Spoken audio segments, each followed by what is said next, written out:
Hello, and thank you guys for joining us today on this beautiful Monday afternoon. So glad everyone's here. Hope everyone is safe and ready to start a brand new quarter. You are here to learn about igniting learning and literacy with BrainPOP and BrainPOP Jr. This is the last session of the day. Many of you we've probably seen earlier throughout the day, learning about some of the other great tools that we have here in educational technology. My name is Gail Sikalakis, and we also have Bobby Bear from BrainPOP. She'll be on in just a second, who will be sharing all things BrainPOP with us. Just go over a couple housekeeping elements. One is to keep your questions and comments in the chat. So you'll see on the right there underneath to go ahead and post in there. We have Kathy in there. She'll have a little wrench next to her name. She'll be there to help you with any of your questions along the way. And also, don't forget, I feel like a YouTuber saying this, don't forget to like and subscribe to our channel so that you can get all of the great resources that we offer here at Educational Technology. You can see it at the top right corner of the screen. And well, actually, we're done for the day. So if you're here for our last educational technology training. You can see the website at the bottom to make sure to check out all the things that we have to offer for you guys. And also to check in ELM to make sure you complete implementation if you attended any of our trainings today.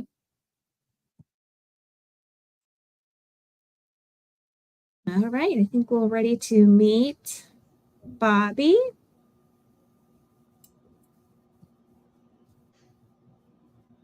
Hi there, there she is. All right, I'm going to go ahead and pass it over to you. We are excited to learn about BrainPOP and literacy. Excellent. Thanks, Gail. Thanks, John. Thanks, Kathy. Well, hi, everybody. Happy Monday. It sounds like you're having a beautiful day there. I am in Lancaster County, Pennsylvania, if any of you are familiar with my neck of the woods. And yesterday, I should say, we went from being 80 degrees to like sweater weather today. So go figure. I'm glad to have all of you here with me. I'm glad that you are able to be here following last week's weather event, etc. So please know we were all here at BrainPOP really thinking a lot about all of you. So with that in mind, we're going to go ahead and we're going to dive in. Please feel free to just jot down my email address. I'm easy to remember because of my silly name. Everybody giggles about it. My name is actually Bobby Bear. And so what makes it easy to remember my email address is that name. It's bobby.bear@brainpop.com. I'm the Vice President of Professional Learning here at BrainPOP. Traditionally, if you've attended some of our other virtual workshops, you have met Christina Kanabi, who is your dedicated Palm Beach professional learning strategist. But I'm delighted to share that Christina had a baby a few weeks ago. Everyone is happy and healthy. And I said, oh, I'll step in and be delighted to support Palm Beach. So during our time together today, we are really going to dive into the nitty-gritty of pairing BrainPOP and BrainPOP Jr. with not only allowing students to be consistently building that critical background knowledge, but also pairing it with building literacy skills and what that can look like using the BrainPOP learning activities, coupled with just your own instructional strategies that I'm going to help you put in your teacher toolkit today. So that's going to be our focus throughout our time together, just because it allows me to really get a strong sense of insights and ideas and how you're using BrainPOP. We are going to use a tool just a couple times throughout our time together today. It's called Slido.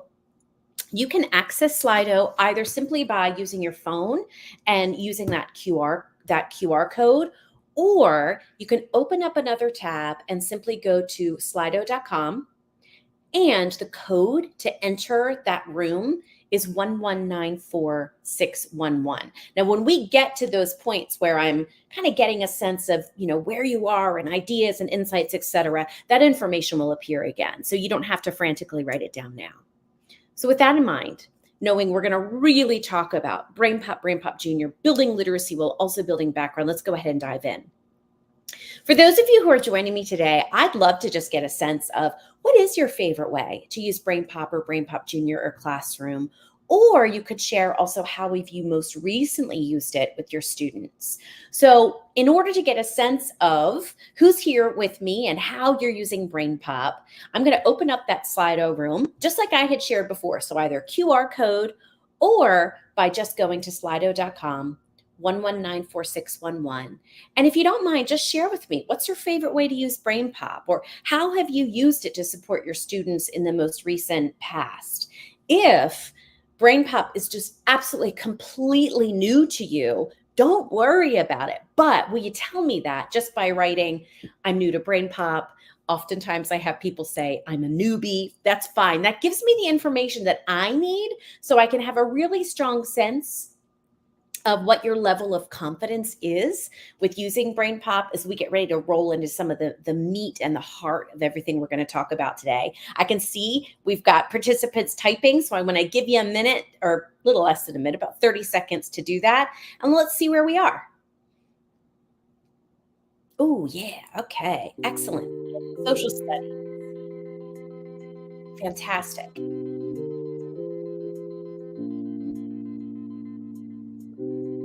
Oh, BrainPOP videos with Newsella articles. Ha ha ha. I'm going to show you something that's new to the product for this year that I think you'll be really tickled about. The quiz. Yeah, absolutely. BrainPOP can be a beautiful way to do short formative assessments so that you can really get a strong sense of where you're going to head with your instruction. Excellent. I see just a few more typing. I want to make sure to give them an opportunity. Oh, for enrichment. Yeah. Making things like multiplication fun. Ooh, you've been using BrainPOP Science quite a bit lately. Fantastic. Okay, some of you are looking for a refresher. Excellent. All right, so this gives me a strong sense of the fact that I've got a few that are going to benefit from just some kind of new light bulb moments, and some of you that very clearly are kind of ready to take your use of BrainPOP to the next level, which is absolutely fantastic. So with that in mind, let's move to everything we're going to tackle during our time together. One of the things, or I should say, where we're going to start is we're going to talk about those activities and instructional resources that live within BrainPOP and BrainPOP Jr. that do that connection of building content knowledge while also giving students ample opportunities to really build those literacy skills. Then what we're going to do is we're going to step outside of that a little bit, and we're going to start talking about instructional strategy, creative, innovative, but also really impactful research-based ways to be using what's inside the box, what lives within BrainPOP, knowing that you have this like essentially kind of like instructional routine that you can pull into your use of BrainPOP to really help to elevate students' engagement with BrainPOP while also giving them that opportunity to work on literacy skills. We're going to briefly then end our time together, which is a very quick overview about how to build an assignment, just because that's going to give you, by building assignments, that really critical information about where are my students with this topic so I can plan what my next instructional steps are. So that's our game plan. All right, what we're going to do first is we're going to learn about some of those critical learning activities and instructional resources that live within BrainPOP and BrainPOP Jr. Now, please know when I say that we're not going to start from the very beginning. We are going to essentially kind of pick up with some product updates that happened early in the summer. And it could very well be that you've already noticed them. It could be that some of you were like, this is completely new information to me. So hopefully you're walking away with some great light bulb moments. All right. We're going to start first with just a quick look at BrainPOP Jr., making sure we're really kind of pairing that content background building, not building that background knowledge as well as literacy skills. The fact of the matter is for those of you who are using BrainPOP Jr. for your kindergarten, first, second, and maybe even third grade classrooms, you know that when you go into a topic in BrainPOP, that topic page is very much anchored by that topic movie, which just looks like what you'll see here. And this, just because it's, my heavens, it's Digital Citizenship Week. I know that artificial intelligence is on everyone's brains. We're going to really kind of focus our content review here on digital citizenship topics. So this happens to be the movie very much focused on internet safety for your younger learners there in Palm Beach, kindergarten, first, second, maybe third grade. But just remember, there is more that lives within BrainPOP Jr. than just that movie.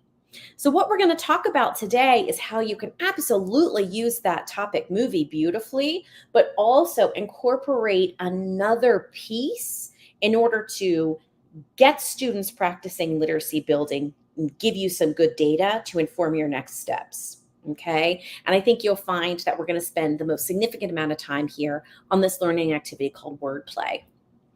Now, for those of you using BrainPOP for grades 3 and above, as I mentioned before, about July 7th, we rolled out some new topics and content within BrainPOP for about 130 of our most commonly used topics. So what's going to happen is when we really dive into those today, you're going to see that, for example, for the artificial intelligence topic that just most recently launched, it has been leveled by grade level. And there's some new learning activities that are now available. We'll talk about that leveled reading for those of you that have been pairing the movies with Newsella, because I think you'll see the leveled reading now really will provide you with opportunities right there within BrainPOP. For those additional topics that have not yet been leveled, but know that that's on its way, you will see the movie with pause points, the quiz, and the challenge. So all of those formative assessment items are still there, but for those 130 most commonly used, you're going to see that they have been grade level.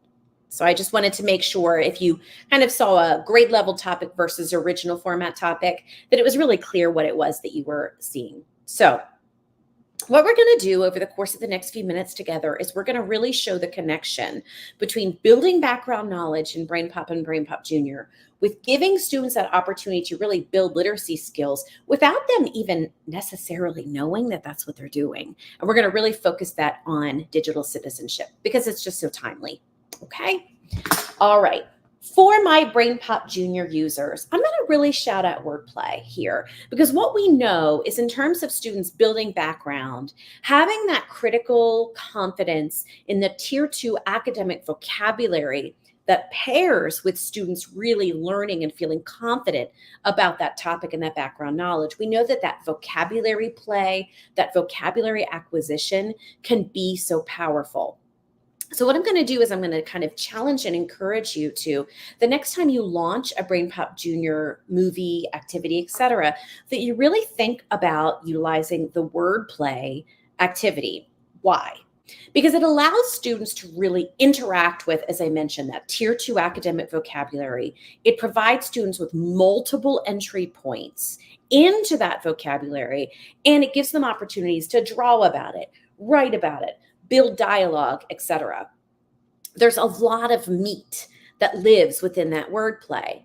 And one of the reasons why I'm just very passionate about the wordplay and we think about building literacy and building vocabulary along with students learning about internet safety in this scenario is that for those of you who are familiar with the work of Dr. Robert Marzano, he did some very specific research coupled with instructional strategy proposals involving what really has impact in terms of direct vocabulary instruction.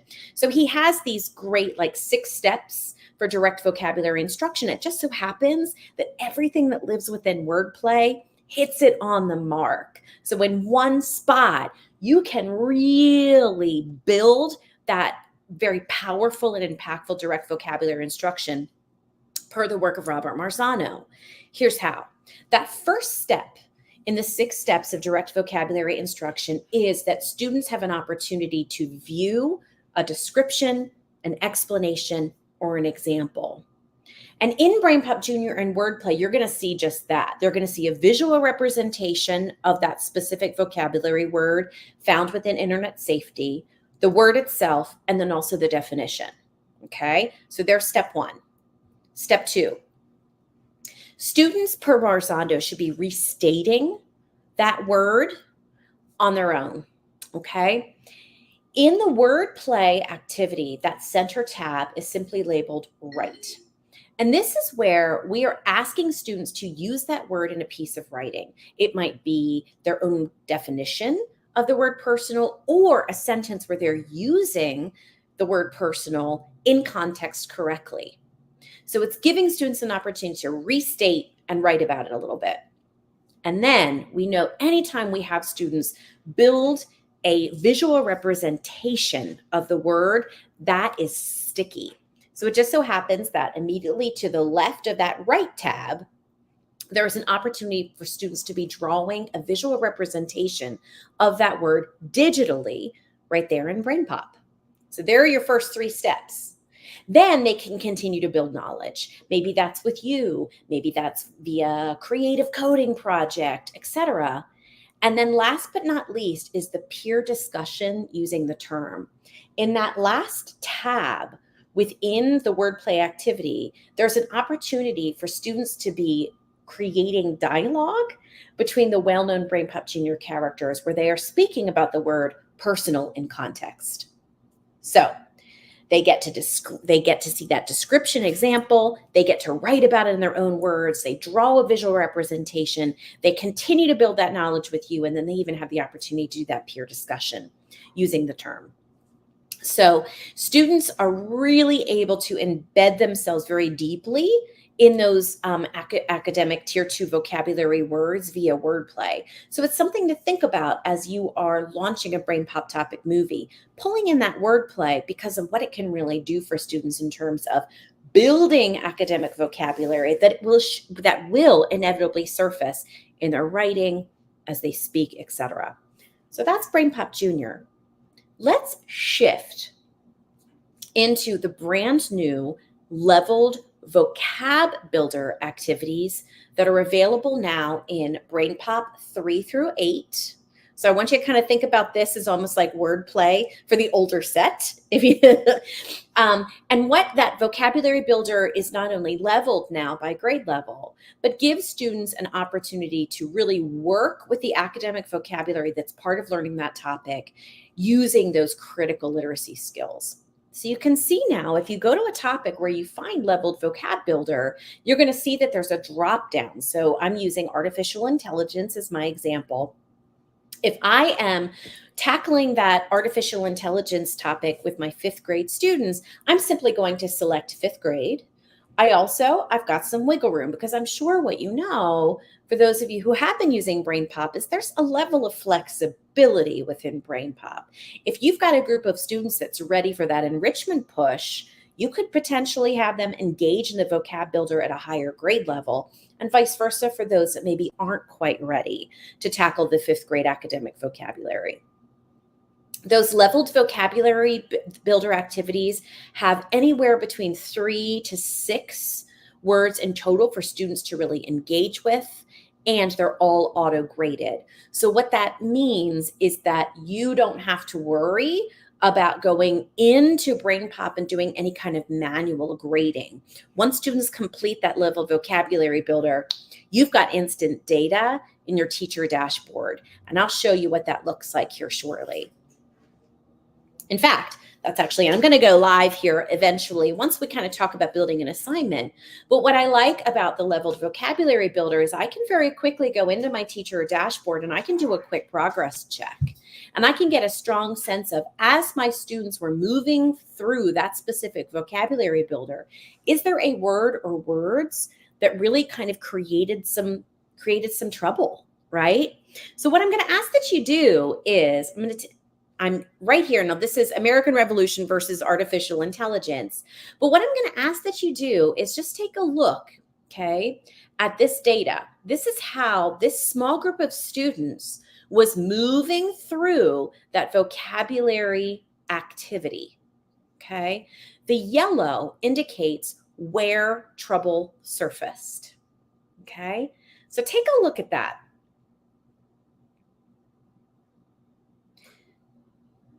And now that you've had an opportunity to digest, we're going to go back into Slido, okay?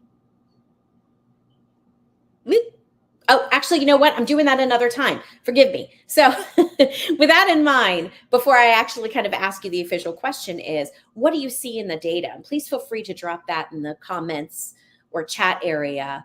What do you see in that data? Because remember, a lot of what we're talking about today is not just using BrainPOP as a way to build that background knowledge, but also having it kind of help you guide your next steps.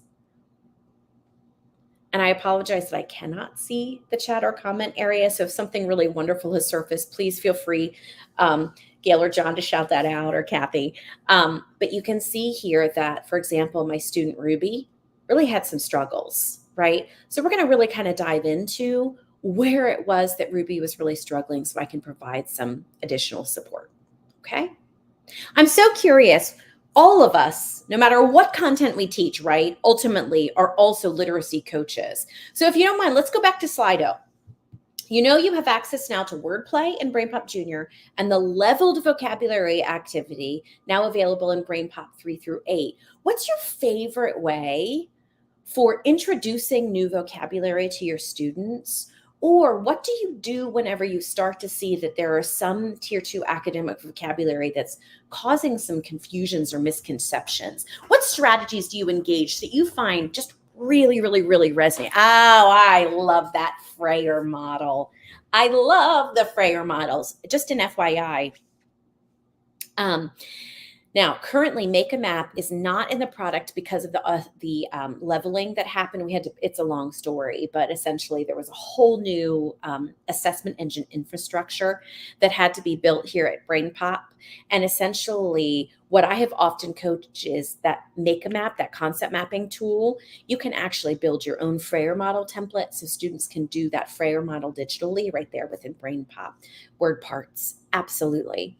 And just to let you know that as students are working in that leveled vocabulary activity, they're doing things from multiple choice, where they might be essentially, finding meaning using context clues.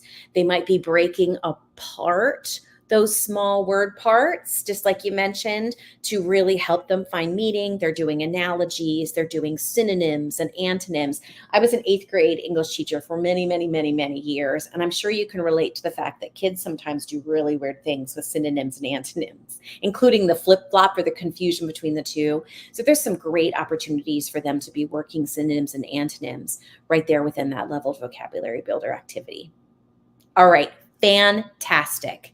Okay, so think about next time, before or after the movie viewing, you're engaging that vocabulary in wordplay in BrainPOP Jr.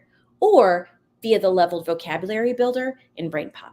Okay, so let's move just a little bit beyond the vocabulary builder or the wordplay. Let's talk about other ways that students can be really not only building that content knowledge and that background knowledge, but also work in those literacy skills. In BrainPOP Jr., students have access to also an activity called Write About It, where what they're doing, and you can see that on my screen, is they're being asked a question and they can digitally compose a response to the question. And notice that we provide them with a word bank. So what they can also do is just to review what those words mean. They can flip them just by clicking on them. They can see the definitions, etc., with then the hope that they're pulling those words that appear within the bank right there into their composition about how you can stay safe when you're on the internet. Okay, so think about using Write About It as well. Now, I am also so very sympathetic to the fact that time is always of the essence. So would I ever sit up here in front of you and say, okay, so every single time you use BrainPOP Jr. or BrainPOP, you need to engage and assign every single one of these activities? The answer is no. You have to really think about what your instructional plan is, what your objectives are, etc. But it's just so important that you know you have these in your toolkit to pull out. Okay. All right. So we've talked about the vocabulary builder. Now let's talk about the leveled reading for those of you using BrainPOP 3 through 8, especially for the member of the Palm Beach team that shared that you're pairing Newzella with the BrainPOP movie. you now have access again to over about 130 topics. That movie coupled with the leveled reading. So what is the leveled reading? I want you to think about the leveled reading being an opportunity for students to make connections through an informational text to what they learned in the movie. So if they are reading about or learning about cells via the movie, is the leveled reading going to be just a rundown of essentially all of the information just in written form that students learned in the cell video? The answer is no. It's an opportunity to make connections between what they're reading and what they just watched. And again, instead of being grade leveled, you can lexile level what students are reading. So for the artificial intelligence topic, you'll see that the leveled reading is available. Now, I will share with you that last night, as I was just kind of doing some final preparations to meet with you today, I did find a little bit of a bug that the product team is actually working on from the back end. The leveled reading for all of the leveled readings within BrainPOP, you have 3 different lexiles to choose from. For whatever reason right now, and again, they're working on the bug, only 2 appear, but just know that additional 3rd lexile level will appear tomorrow when students are back in your classroom. That leveled reading allows you to select a specific lexile level to have a group of students or a student read the text at. And what it also does, it provides a side-by-side quick comprehension check.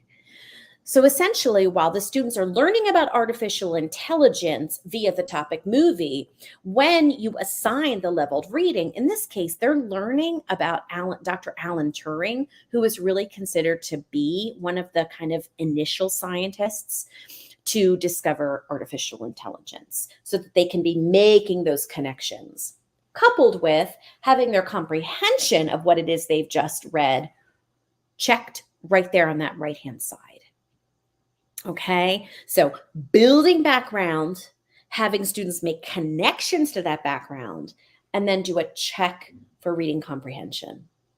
Okay, so that leveled reading is something new. Again, it's for all of your students in about 130 different topics in BrainPOP. Okay, and just to kind of give you a snapshot, you'll see that in this first question about in the artificial intelligence leveled reading, they're asked to really zero in on that main idea, because certainly we know that is a skill across the board that students need to continue to work. The next question, here's what they're doing is they're tackling vocabulary, finding meaning as the word benchmark is used in the context of the text.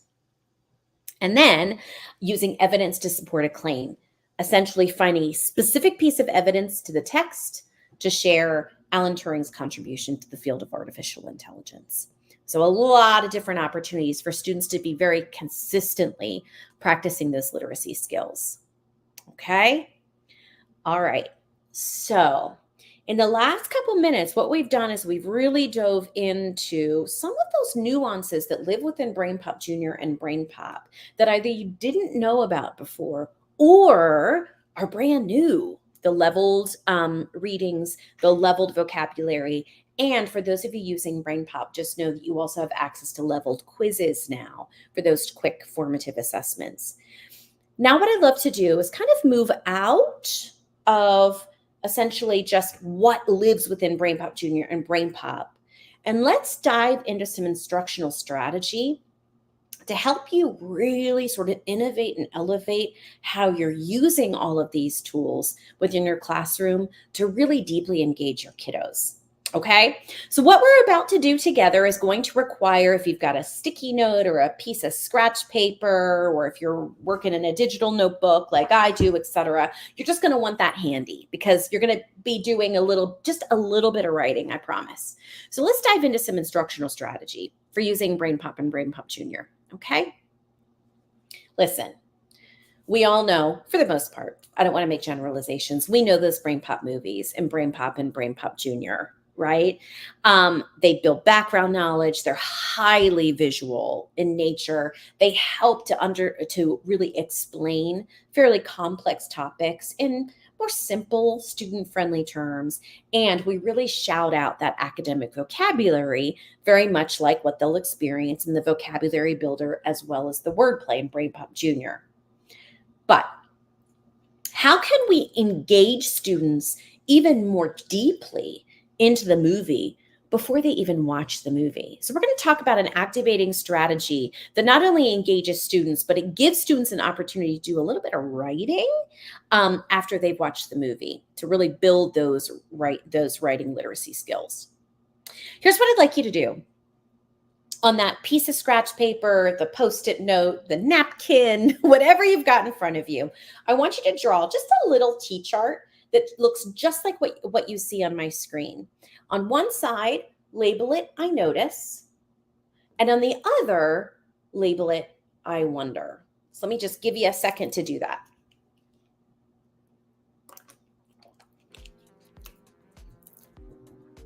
And note that I very purposefully left some space at the bottom. There's a method to my madness.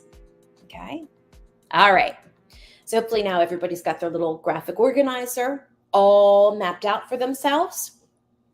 So let's talk about what we're going to do with this. I don't know if you're aware, but whether you're in BrainPOP Jr. or if you're in BrainPOP, when you first go into a topic page, there's kind of like an image carousel that scrolls through. But in that image carousel, there's a pause button. You can pause and you can use that image. So let's pretend that we are just getting ready to launch our lesson on rainforests or our lesson on ecosystems in our science classroom. What I can do is I can go into that topic image carousel and I can zero in on an image that just gives students a lot to look at and think about as we get ready to dive into, in this scenario, we're going to use ecosystems. But again, just know the same strategy works if you're using BrainPOP Jr. Okay. You can see here that in the ecosystems topic page, when I hit pause on that specific image, it gives students a lot to kind of dive into. So here we go. As if you are a student, what I'd like you to do is take 1 minute and that T-chart. I want you to jot down on the left-hand side in the I notice, what do you see? And then on that other side, what do you wonder? All right, 1 minute on the clock. In that image that I've got in front of you, what do you notice? What do you wonder? And document it right there on that sticky or blank piece of paper. Go ahead.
Okay, that is 1 minute. So I'm so curious to just have you share. So let's start with your noticing. What did you see?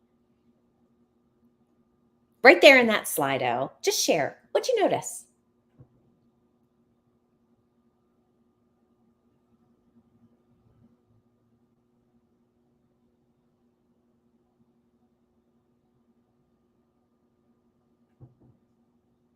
Aha, great. 4 different types of animals. Absolutely. It's very green, isn't it?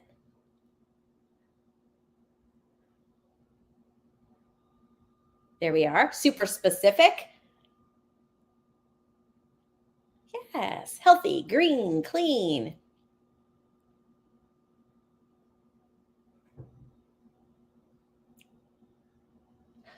You're right. You did see an ecosystem, didn't you? It was so funny. Last week or 2 weeks ago, I was working with San Antonio and they were so specific. One of them even shared that they spotted and noticed a dung beetle. I had no idea that specific type of beetle sitting on that leaf was, in fact, a dung beetle. Good. So, what did you notice? Excellent. Now, it is a happy environment. Now, what did you wonder? As you were looking at all of that stuff, for lack of a better term, what did you wonder? How they get along? Yeah. Good. Total animal population. Are there fish? Are the animals happy? Yeah. Can I swim in the pond? That's a new one. I like that. Yeah, where is it? Where are we? Ah ha ha. See, okay, so one of you did move to a little bit of the predator side. If the fox is looking for prey, and I don't know if any of you noticed, oftentimes when we talk about this strategy, many people notice that all of the animals tend to be looking in one direction. What's coming, right? Good. So you on that very green habitat, all of those animals, it seemed healthy and pleasant, etc. But then what are you wondering is who is the prey? Where are we? Are the animals happy? Are there fish in the water, etc.? Here's the thing. Doing something like this before your students engage in the BrainPOP topic movie, it not only engages them, but it also provides them with great opportunities for observation and also to give them a chance to make predictions, right? So you're really tapping into so many different skills here. Now, once you have done this as an activating strategy, then certainly students are going to watch the movie. They might use the pause points or Annie's notebook, etc. And certainly you're going to embed all of your own awesome instruction. But what I really like is the notion of, after students have done this, as I mentioned, the pause points, the Annie's notebook, have them go back. Maybe it's the end of the class. Maybe it's not for another day or so. Have them return to that T-chart and now add, I understand. Have them then, based upon everything they noticed, wondered, and then learned from BrainPOP and from you, what do they now understand about ecosystems? What do they now understand about BrainPOP Jr. Rainforest? And maybe for those of you who are using BrainPOP Jr., students are developing a visual representation versus a short piece of writing. I love this as a quick check for understanding, as a ticket out the door, etc., where you're bringing everything full circle, which I think can be really powerful in instruction. Okay, so put that in your teaching toolkit. Notice and wonder using that image carousel from the BrainPOP and BrainPOP Jr. movies, making sure that not only are students doing those observations and wonderings, but you're circling back around and having them then share what they understand based upon everything that they experienced. Okay, there you go. Tool in your toolkit. Now, let's shift into another one. Okay, I would just never, ever, ever sit in front of you and suggest that you implement a routine that is tricky to plan, high prep, etc., because I absolutely embrace the fact that you just don't have a lot of time. But let's dive into an instructional routine that research tells us just really works. And not only to get students more deeply engaged and focused, but it also provides them with an opportunity to summarize what they have learned, because we know that summarizing and consistent practicing of summarization skills has impact. So we're going to shift into just an instructional scenario. So you're planning your lesson on artificial intelligence in support of the TechSafe program. And you know that by the end of that time, really diving into artificial intelligence, you want students to be able to articulate what AI is and how it can and should be used responsibly. Okay, so I've got my instructional goal. I know that I'm going to use BrainPOP to really fuel my instruction around artificial intelligence. So what could this look like? I'm going to ask you to think about a time where a teacher, or maybe even you did this, gave you either something to watch or something to read. And specifically, if you were reading something, a highlighter, where they say, okay, I want you to read this and I want you to highlight anything that you feel is really important. Okay. Can you relate to this? Okay. When you think about having students use a highlighter and text, what do they often do whenever they're told to highlight what is important? And I'm just going to do a quick.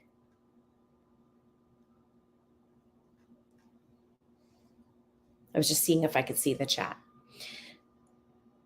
From my experience, as I mentioned, working with 8th graders, if I gave them a highlighter and a text, does this look familiar? They just turn it into a coloring page. Because the simple fact of the matter is that when we say to students, read and highlight everything you think is important, how do they know what's important?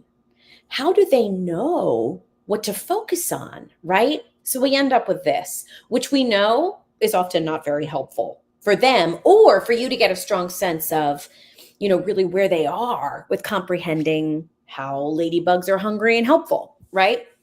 And let's be honest, it's kind of the same thing whenever they watch a movie, a piece of media, right? Even though the BrainPOP movies are relatively short, the simple fact of the matter here is that if you put the artificial intelligence movie in front of students, or if I even had you watch it from start to finish, would you be deeply engaged and focused the whole time? Would you know what to really watch for? I would propose the answer is probably not. So you might find yourself kind of doing that, for lack of a better term, kind of like aimless wandering. So we want to stop that, whether students are watching the topic movie or reading one of those leveled texts, as I shared with you earlier. So this is what I'm a really big advocate for, just because I have found that it has really helped my students just really read and watch with a strong sense of purpose and focus. Here's what I would propose: that they watch the movie once with a very specific viewing focus and a writing tool, whether it is, pen, pencil, Post-it note, blank sheet of comp paper, classroom journal, whatever. Okay. Here's the thing. So often, those BrainPOP movies, in both BrainPOP as well as in BrainPOP Jr., within the first 25 to 30 seconds of the movie, there's that question letter, right? So in the AI topic, it's what's artificial intelligence? So what I'm going to do is I'm going to have students watch that topic movie. And I used to joke with my 8th graders about the fact that their job is to play detective. They are searching for clues for what artificial intelligence is. And anytime they come up with a clue, they're going to jot it down. Short words, phrases, not anything that I'm going to collect that needs to be super fancy in any way, shape, or form. But they knew their job going into that movie or going into that text is, what is artificial intelligence? So they're going to watch, right? With that purpose and focus versus watch this movie about artificial intelligence. Because what are they watching for? Okay. Once they have watched that movie, the second step, they got to talk about it. And I would suggest in table pods or with shoulder buddies or small teams or however it is that you have student groupings built into your classroom. I think you and I both know that if we set students to discuss something for too long of a period of time, things can run amok, right? So I'm a big advocate for quality over quantity. Make it short, sweet. Their job in 2 minutes is to turn with a partner at their table pods and talk to one another about what they found that might potentially help them answer the question of what is artificial intelligence. And then once students have had that discussion time on a timer, bring them all back together again, and you can certainly have that whole group conversation. Okay? So they've watched, they've discussed. Now, I'm a big advocate for have them go back and rewatch. Okay? Have them go back and rewatch because they'll be so pleasantly surprised at what will surface after they have rewatched that they totally and completely missed the first time. So watch, discuss, rewatch. In terms of the leveled reading, read with purpose, discuss, reread. Okay?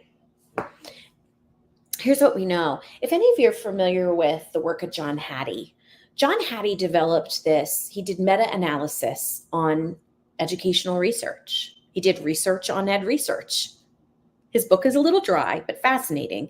And he developed this thing called the hinge point, where essentially if an instructional environment or an instructional practice met the hinge point at point 4, it meant it will move kids, right?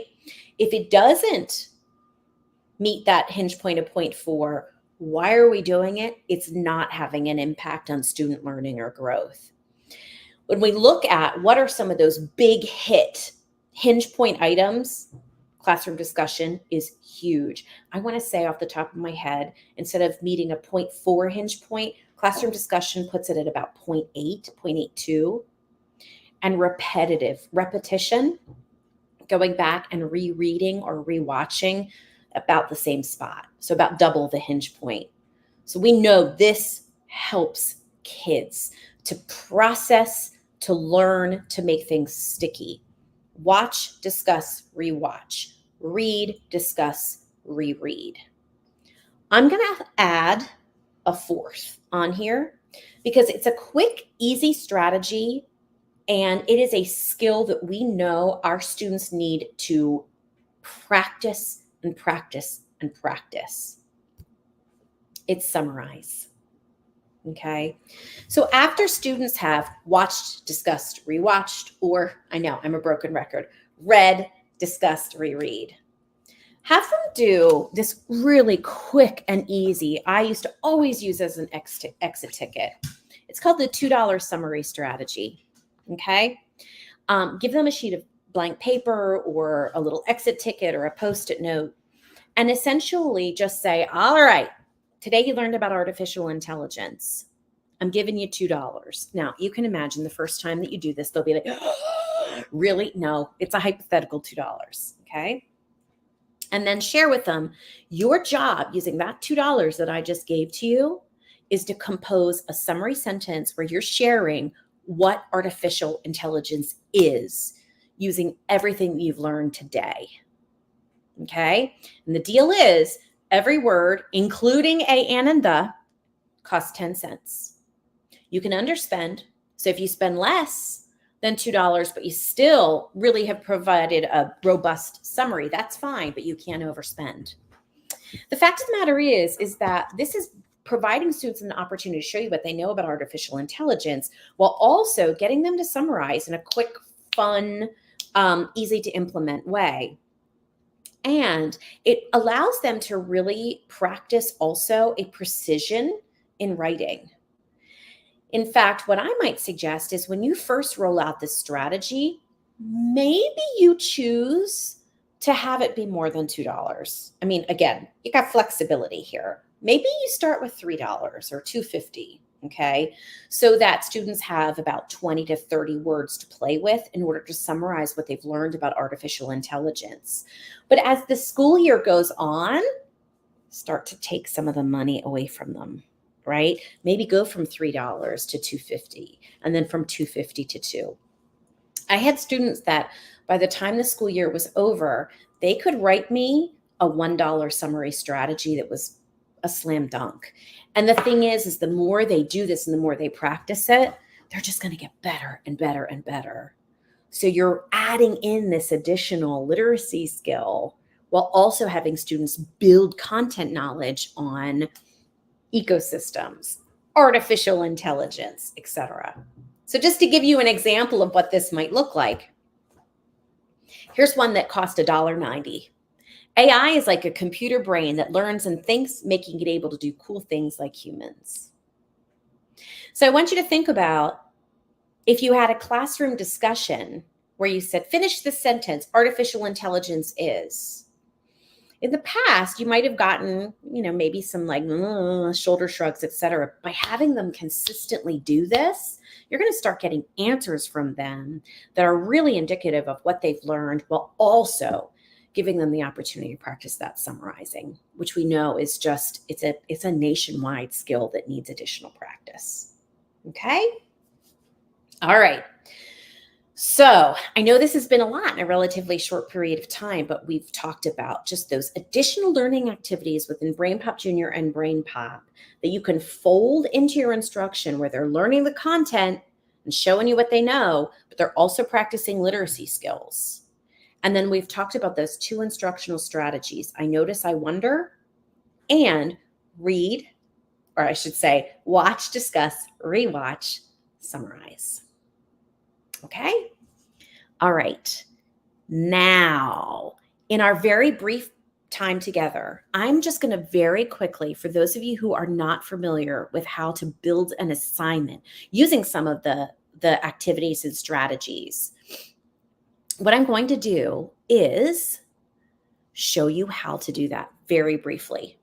Okay, so now we should be live in BrainPOP. And if for whatever reason we are not live in BrainPOP, please, Palm Beach team, let me know. I think I shared correctly. So let's go into that artificial intelligence topic. And this is what it looks like right here that lives within BrainPOP. If I'm getting ready to launch that assignment with students and I'm planning my instruction, I'm going to create an assignment. And for those of you who are BrainPOP Jr. users, please know your steps for creating an assignment are exactly the same as they are in BrainPOP. I'm going to go to create assignment. Okay.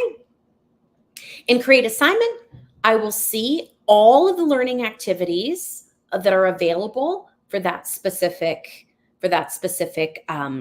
topic. I'm going to select movie. I'm going to select vocabulary builder. And let's say I'm a 5th grade teacher. So I'm going to select vocabulary builder at the 5th grade. And then I'm going to also have them do that leveled reading at that initial about grade 5-6 lexile. Okay. So I've selected my specific activities, and then I'm going to hit next. This is where you can differentiate by groups of students, or you can select and just push out that assignment to every student in your class. I hit that checkbox.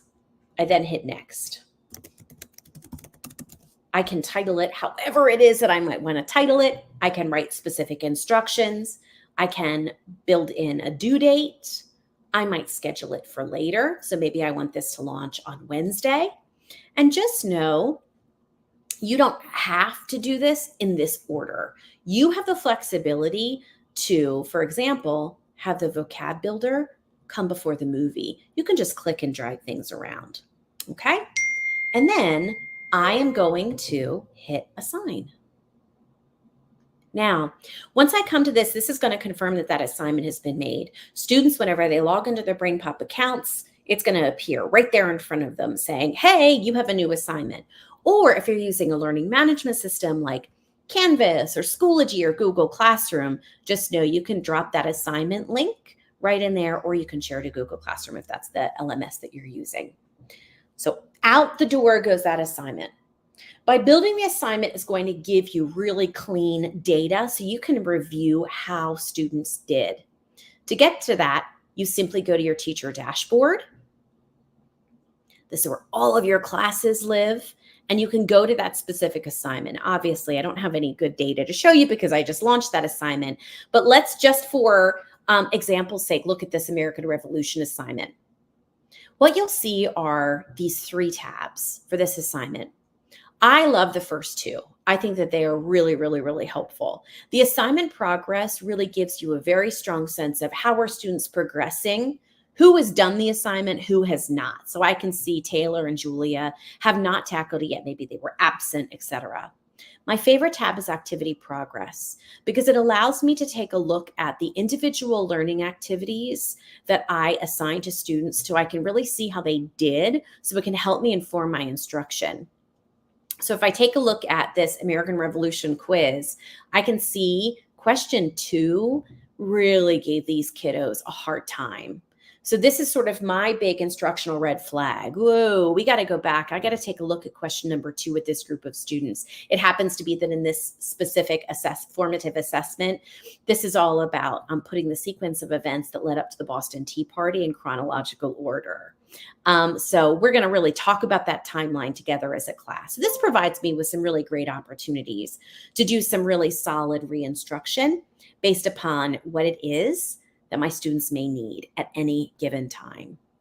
So with that in mind, I will share just that QR code as well as, and you can certainly QR code it. I know Gail wants to kind of come back on here with us and handle a few housekeeping items. As I mentioned previously, please feel free to reach out. If you have questions, you need some instructional advice, etc., about using BrainPOP, just know I'm here and happy to share and help in any way possible. I am, again, bobby.bear@brainpop.com. So a big thank you, everybody. Gail? Yep, we also did have a couple questions come in, so I'm just going to read them real quick. Maybe you can help us address them. Yes, absolutely. First one was about, you already mentioned it, but is there anything available for ELL kids? And is the leveled reading translatable? Right now, the leveled readings are not, the immersive reader is currently not available because it was aimed to be a true blue comprehension assessment. Although I truly believe, based upon what I see on the roadmap, that immersive reader will absolutely positively be something that will be available shortly to support those students. In terms of your English language learners, within BrainPOP Jr. as well as BrainPOP, just know that whenever text appears, in most learning activities, the immersive reader is available. In BrainPOP, the vast majority of topics have been fully translated in Spanish. So if you have students who need to build that content knowledge but in their Spanish native language, that's available as well. And then, of course, we do also have BrainPOP ELL, which is solely just a language learning product. Very, very, very different from what you learned about today. Okay, good. And then one more. We do have someone in here who has some ESE students. They are asking if BrainPOP Jr. can be used in an ESE class with students who are 3 to 5 years old. I don't see why not.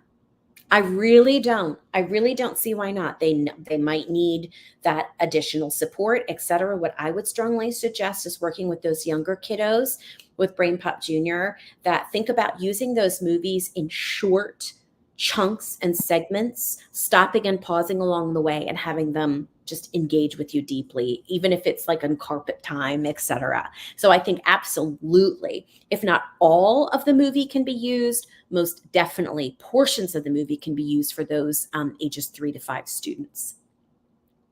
Okay, great. And John just popped another one on the screen. Are the activities aligned to the new standards here in Florida? Yes, there's some additional alignment work that is happening, but you will see that in all of those learning activities, you'll see that standards tab. If you open that up, you will see not only what specific literacy skills are being assessed in that formative assessment, but also what content area standards are part of just students engaging in that topic as a whole within BrainPOP. Super informative. We have one more. Can you see it, or do you want me to read it for you? I can see it. I'm reading it quickly. Thanks, Stephen. I'm so stupid, I believe. Okay. In terms, Stephen, of standards alignment, in terms of, like, for example, prime factorization, you will see that we kind of highlight specific content area standards that just go hand in hand with learning the topic, but that in terms of your formative assessment results, what will surface is how they did in terms of the literacy component of learning about prime factorization. So that's where I would suggest that you use that tab, that activity progress tab, so that specifically based upon results of the pause point responses and the quiz, you can really zero in on where are students kind of frequently showing misconceptions in terms of prime factorization.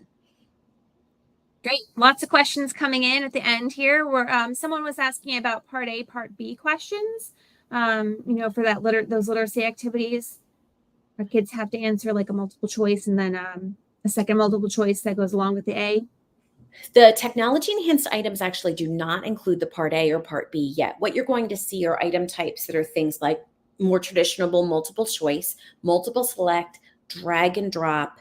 One of my favorite is where they have to highlight text to support a claim, but the part A and part B is not yet available.